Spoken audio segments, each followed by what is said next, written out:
Tillari nang ai Panthonggi ipata Ngai jarapa khuthekna Ningol oibina Nokjaba thamoina Nungshi nangini Oi halli mikupse Ikhaulang labi hai bado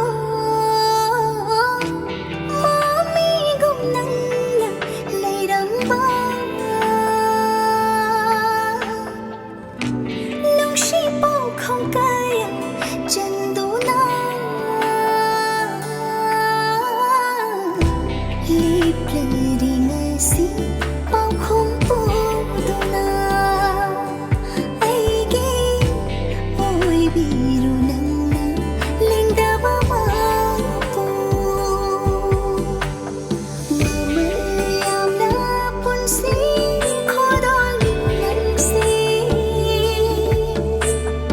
Aige oi na mapu manasing biba Taklim dana thamoy nang taging oi re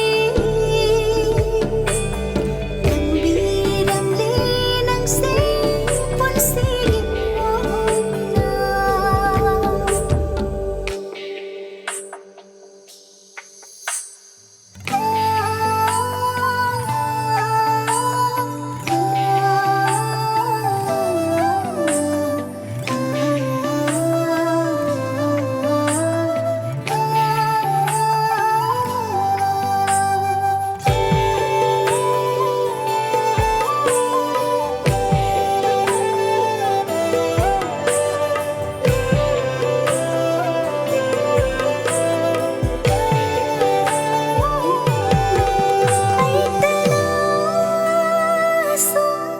Mi pai jaba thamoy na sum khamban jaba nang nalak tu na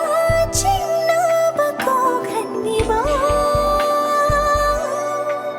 lon na khodum chan biri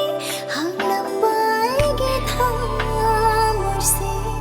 on khinu nungshi samay